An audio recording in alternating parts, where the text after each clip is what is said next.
I would just like to give a brief background about the room. So you are currently in a room sponsored and hosted by Silicon Valley startups. And the Mentoring Club is an actual nonprofit organization. We are a 501c3 nonprofit organization.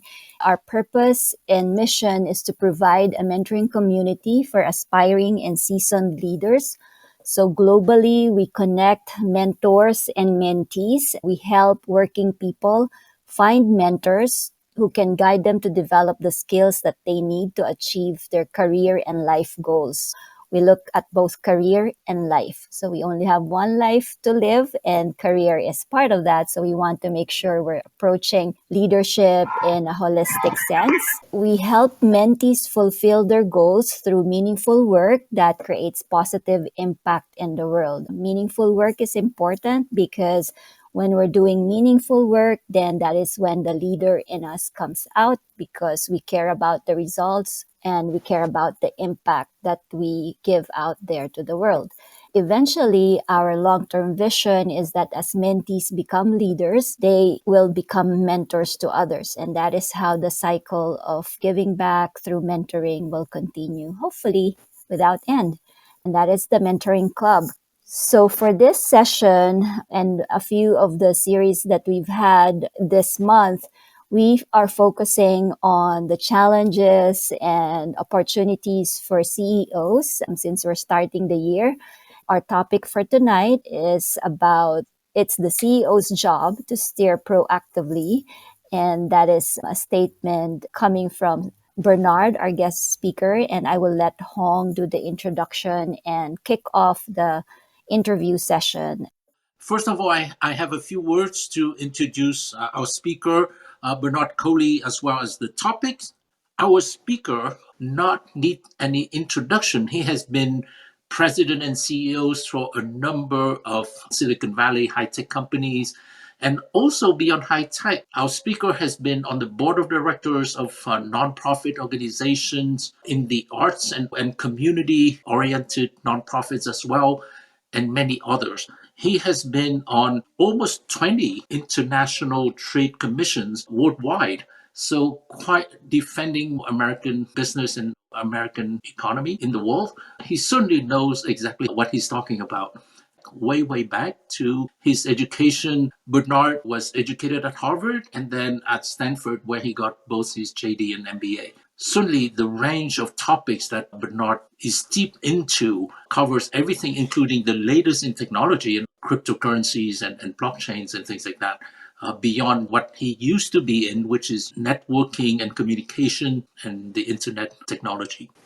So the topic for tonight, of all the different things that Bernard can address, we had discussed earlier before tonight, and we have settled on what is the most important job of a CEO. Bernard did point out the most important job is to steer very proactively the organization and the business where it should be going. He said, a CEO who fights fires is already behind. With that, Bernard, welcome. Well, let me begin by saying thank you very much for having me. I'm honored to be entrusted with this knowledge transfer to mentees, upcoming CEOs, and the like. That's a subject that's near and dear to my heart.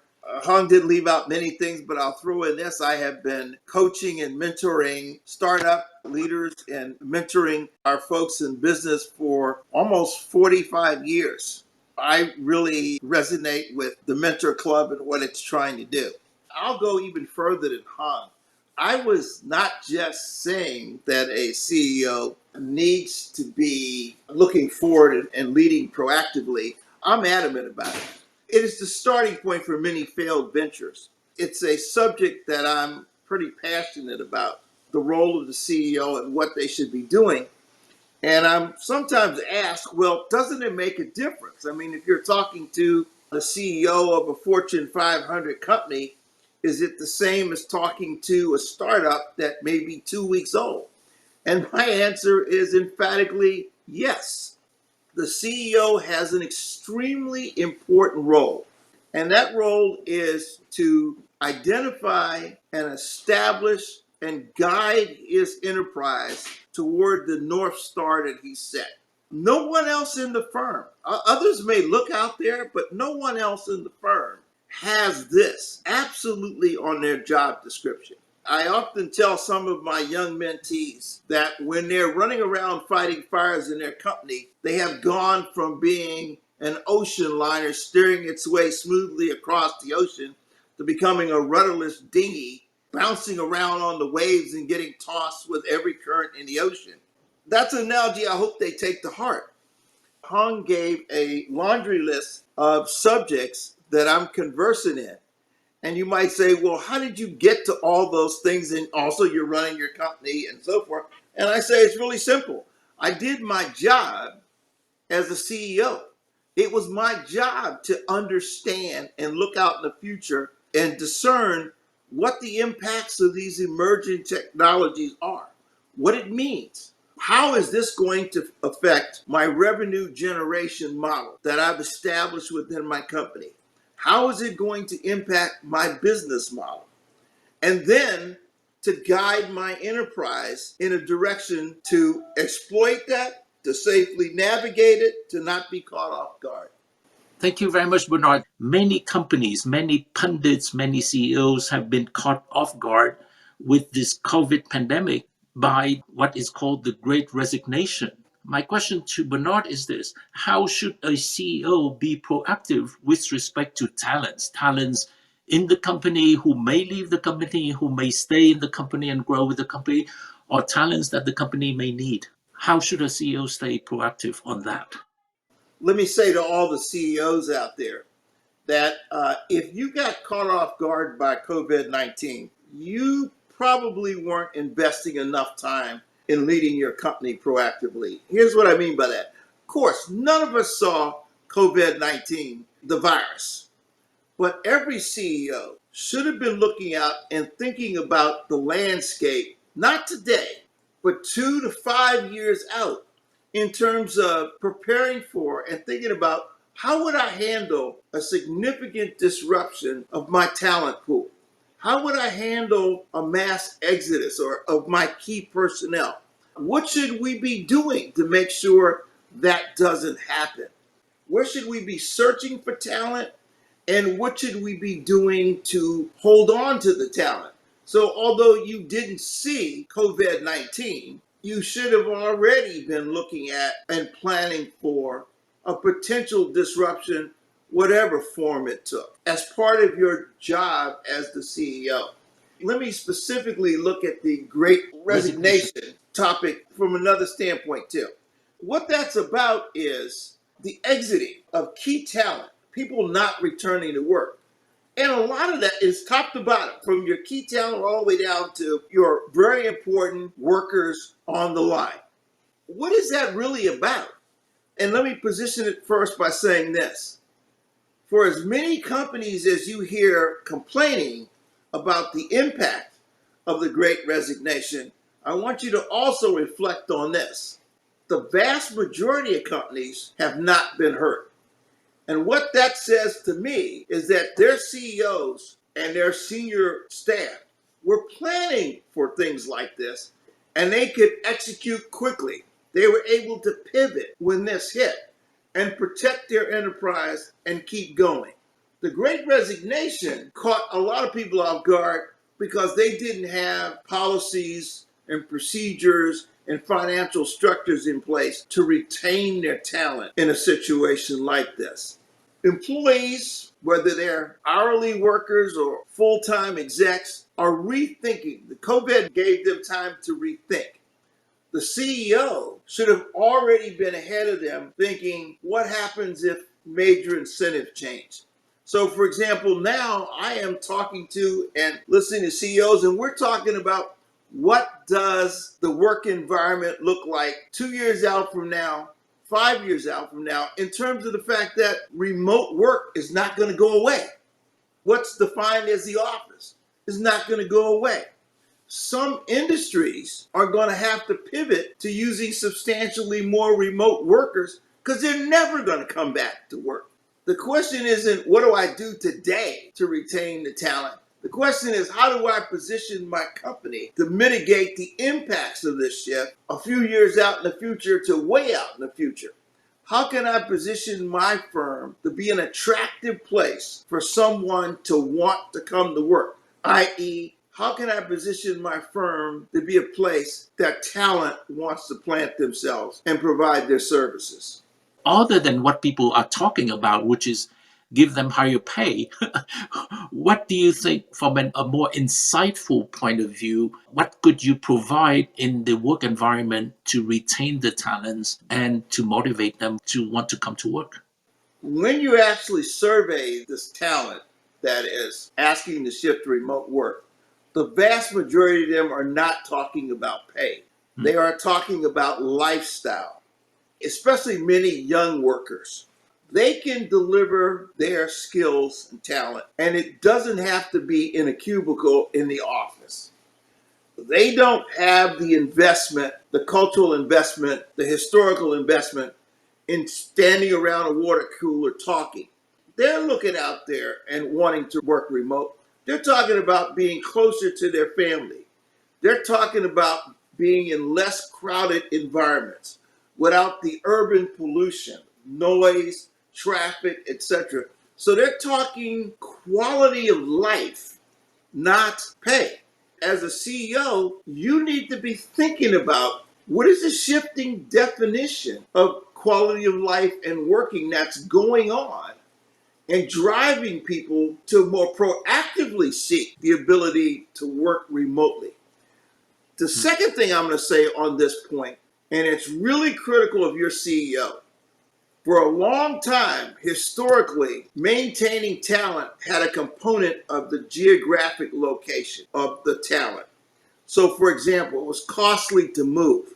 You bring talent in, it costs the company to get them there, and then there's just a lot of financial obstacles to the talent moving around. Well, as you know, technology has put a huge dent in that. COVID and the quarantines sped up a trend that was already underway, which is people beginning to work remotely. On balance, they were feeling more fulfilled. So, as a CEO, it was important that you were looking out there and looking for these kind of trends and recognizing that it had already started. And so, COVID was essentially responsible for speeding up what might have been a 20-year transition and turning it into a 3 to 5 year transition to where we have more remote workers. And then the final thing I'll say is, as you're developing your enterprise, one of your goals is to bring the best talent to bear on whatever solution you're trying to provide in your industry, to your customers, etc. And what's changing, and you need to be looking out on this, is whether that talent has to be located right next to you or very close to your client or very close to your production, because right now there are companies evolving to where their talent is located around the world. So companies no longer have the geographic barrier and they're focused on getting the best talent. You hear of companies where there are 5 people in the company and they're all located in a different time zone and they work and they're successful. And you hear of companies with hundreds of people. Now, you saw it with giant company. If I said IBM, you don't think of IBM as being in nearly every time zone in the world, but they are. And internally, they were already adjusting to these trends. A department might have a staff located in 10 or 20 different time zones.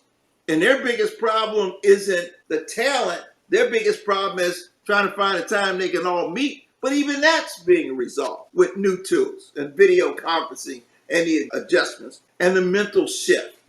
If you're 60 years old, Zoom call may bug you if you have to have a Zoom call at 11 p.m. But if you're 20 years old, it's like, okay, that's fine. I'll come in from my evening out, take a phone call, and I might even head back out. They've adjusted. They haven't bought into the old technologies. And as a CEO, you have to be looking out, thinking about what that means for your company, what that means for your ability to compete for the best talent. Are you creating an environment where the best talent says, oh, I don't need this. I don't need the hassles or whatever. And so they go elsewhere, making you less competitive.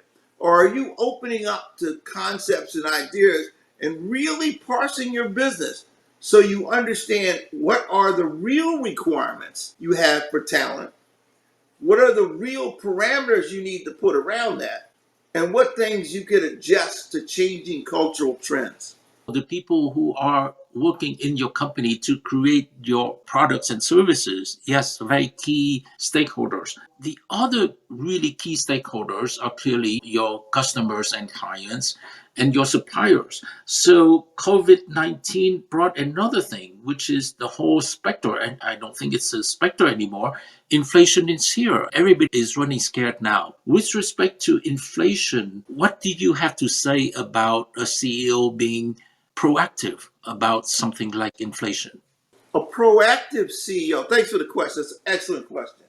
A proactive CEO should also be looking at way more than just today's inflationary number. I'm not sure how many of you are familiar with the fact that we have been in about a 25-year, the last 15 years in particular, run of being below the historical norm for inflation. Even with today's inflation, we are actually still below the historic trend line. Politically, there are people trying to make hay over the inflation argument. But again, as a proactive CEO, you need to be thinking like, why are people doing this now? What's the issue? Not fighting the fire today, but okay, if inflation is going to be a problem, what do I need to do so that I mitigate that impact on the company? And also, but is it really a problem? Is this the problem? Or is this more political stuff?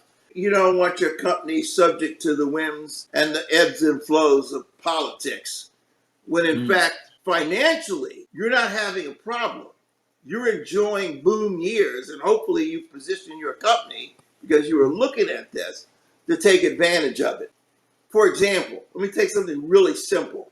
If you have capital costs, some significant capital costs, you have to invest in some equipment.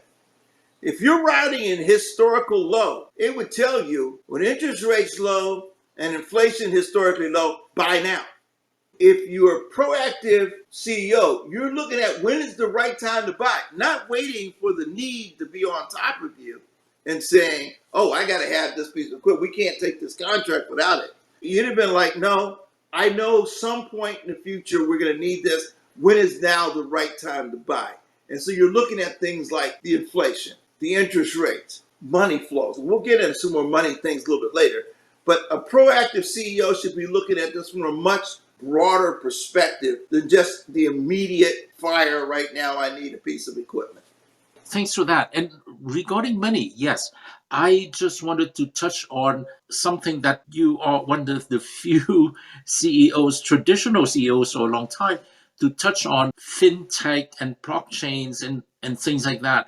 Are those things real? Are those things here to stay? What are their implications on businesses that a CEO ought to know? Cryptocurrencies are obviously in the news because we've had millionaires and billionaires made on cryptocurrency. But as a CEO, that's not where my focus has been. Starting back, well over 7 years ago, when I was hearing about these things, I took a look at it because as a CEO, it's my job to look at emerging technologies and determine what impact that's going to have on my businesses. It just so happened that cryptocurrencies became very important today. And now I'm going to get into why. And why, fortunately, I was looking out on the horizon years ago. Most people today only know about the rise and fall of the prices and the making of billionaires, but they don't really know what cryptocurrencies were about. So I'm going to pause for a second and throw this educational piece in to you CEOs who are listening.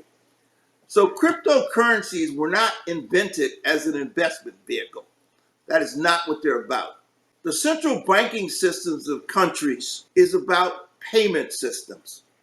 John pays Alice, Alice pays Sam.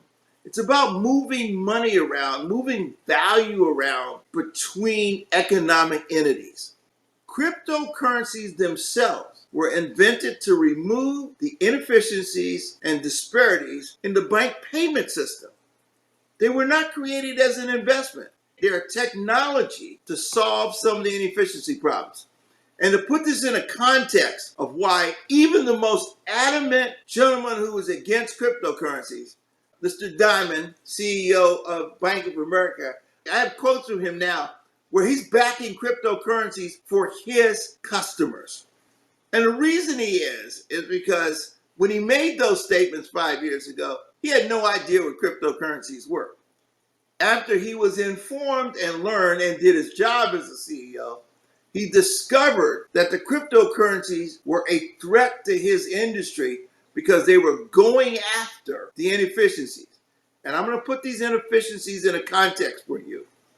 This is a report from McKinsey that states the inefficiencies in the bank payment system amount to $2 trillion annually. Got that number? $2 trillion. The disruptable amount that the cryptocurrency inventors are going after in the United States is $500 billion a year. In the world, it's another $1.45 trillion a year. So all you entrepreneurs out there who are thinking, investing, I'm not encouraging you to jump into cryptocurrency, but I want you to understand that these are not a bunch of high school kids coming out of the corner, inventing something and getting excited. There is real value out there. There are real efficiencies to be improved. And that's where cryptocurrencies are coming from. Now, note that I wasn't in the business on the finance side. I was in high tech, but not anywhere near this. But as a CEO, I needed to understand what these things meant and why the numbers I was seeing were so huge. And all of us as financial enterprises have to deal with payment systems. Looking out, I position my enterprises and those who I advise to be prepared for the changes in the payment systems and the markets that would be opened up by what cryptocurrencies represent. And I caution them all, stay away from the politics, the crazy numbers and the things that are reported because some person becomes a billionaire overnight, and pay attention to the fact that your exchanges of value, your payment stuff will be impacted by these emerging technologies. And you as a CEO need to understand more about that when the time comes, and it could possibly disrupt your business or change your business or close the market to you, you're prepared. Thank you, Bernard, for shedding light on how a CEO should be thinking about cryptocurrencies and blockchains. This is my last question about technology. Most CEOs, I would venture to think of AI as another software tool to be very efficient. AI is as well a tool of manipulation, misinformation, and all these things. So, my question to you, Bernard, is how should a CEO think about AI? I think I'll answer this one slightly different. I don't want to tell you how you should be thinking about AI as much as I'll tell you you should understand what it is and then be translating that into how is this going to impact my enterprise? How is this going to impact my revenue models? How is this going to impact my business model? A big example here, I agree with you. I don't want to get too deep into technology, but there are basically four types of AI.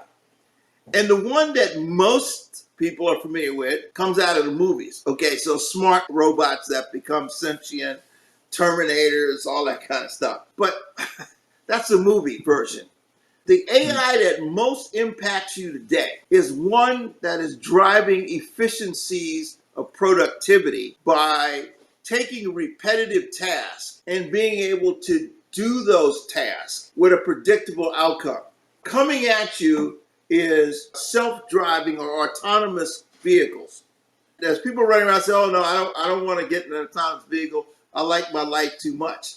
Well, don't blink, because there are whole industries, the trucking industry, for example, who have efficiencies that can be developed as soon as they can perfect autonomous vehicles. And so instead of worrying about your taxi cab not having a driver, you better be thinking about the fact that along the interstate highway, you're going to be driving next to lots of transport vehicles from the trucking industry that have no driver. And why? Because one of their economic drivers is drivers, human drivers. They've had challenges. They can't keep enough drivers. It's a boring job. It's exciting for a little bit, but it's a boring job. And so along is coming AI that's driving autonomous vehicles, and they're solving their problem, their labor problem, using AI. And that's not the AI that most people were thinking of. There are lots of tasks that are repetitive tasks, and AI is getting very, very good at that. Robots. But let's take it a step further. The medical industry is looking at the use of robots to replace surgeons. Why? Because the right way to remove a liver is the same. You could treat your robot to do it if a robot learns over lots of operations, and they can get as good as a doctor. Or you can take a doctor who is the top in their field, and through AI and robotics, this doctor can operate on a patient halfway around the world from where they are. You don't think about it necessarily, but his ability to see the patient halfway around the world, there's a lot of AI between there and what he's looking at through the AI that's in the internet, the data streams, the processing of data stream, the conversion of those back into a visual representation, lifelike for a better word. All of that's AI. So what I'm going to say is, instead of telling you what to do, I'm going to tell you, you should be understanding as a CEO what the technology represents and its potential, and then stepping back and saying, if my business hasn't utilized any of these advancements that should be online within the next few years, where will I be? Will I be competitive? Will I be knocked out? Will I not have the right people in place? Will I not have anybody on staff that understands this? Will my enterprise be vulnerable, less successful? That's how I would answer the AI question. Thank you once again. What distinguishes a black CEO from just a CEO? Is there a distinction for you? Well, it is. It is. And I often tell people, I share this kind of view. Imagine that you were in a race up a mountain, and everybody else is in tennis shoes and shorts, and they've got a water bottle in hand, and they're running up the mountains. And you, right next to them, have tennis shoes and shorts, water, a wagon, a backpack, and the backpack is loaded with rocks. You're carrying an extra burden. So when people ask me about what distinguishes a black CEO from the other CEOs, it is the extra burdens that we carry. Right or wrongly, without getting into a value judgment, we carry extra burdens. They take on lots of form. I was in a DEI conversation yesterday. We were discussing how we were going to explain to this enterprise a challenge we're having with the project. My colleague said, why don't you just tell them that every morning when I wake up, I'm black, and all the things that go with that, we have to carry. The biggest distinction, and it goes for any of the communities of color, and anybody operating from a minority or less powerful position. So it could be gender. I heard someone talking about rural challenges, things like that earlier. Any of those. It's that when you're a CEO from one of those backgrounds, there are extra things that go with you. A simple example, we often say that we try to avoid the one and dones. Some people might not understand what a one and done is, but a one and done is this. We have the burden that whatever we do has to be more successful. It has to be right the first time. You don't get to do it and then go back and refine it and go back and do it again. That's one of the burdens we carry as CEOs of color. People are looking at us, people in power are looking at us. They're going to give you one shot because they feel like they're taking some kind of gigantic risk. And there's nothing you can do about it. You can explain it, be logical, all these things you want. There's nothing you can do about it. The way I successfully manage most of this is I get up in the morning, I accept the fact that I'm black. I accept the fact that I'm not going to be given the benefit of the doubt, that I am going to have to work harder, But instead of dwelling on that, I actually step back and tell myself, well, I want it to be the best anyway. It's only a burden if I want to dwell on it. It's less of a burden if I just get going and get the job done and then ignore some of the things that come along with it. I've got awards on the wall. I've got recognition for things that I accomplished. And while I thank them for that, I also realize that you're only as good as the last thing you did well. So my job is to get back out there and do the next thing well, and hopefully be an inspiration to members of my community and show them that they can do it. And that's not something you have to do if you're from the majority community. So if you are a white CEO or a CEO from whatever group is in the majority in your area, you get them one, you just do the job, and that's it. And in fact, the expectation is that you will succeed. But for us, it's you better succeed. You're not going to get a second chance if you don't. And that you carry with you the hopes and dreams of the community that you came from. You are the role model. You have to get more of your life in balance. There are a lot of young ones looking at you. There are a lot of people looking at you. And again, right or wrongly, you're under a microscope. That's a big difference. In addition to having to do the business well or carry out your job as a CEO, you carry these other things. That's my summary of the biggest difference I encounter. Thank you for sharing so openly and generously with us. Certainly, I mean, somebody else's experience, it's very difficult for us to be in their shoes to know what goes on, what has more weight and impact. Thanks so much for sharing. Thank you, Hong, and thank you, Bernard. I really, really appreciate that you have graced our room with your wisdom and conviction.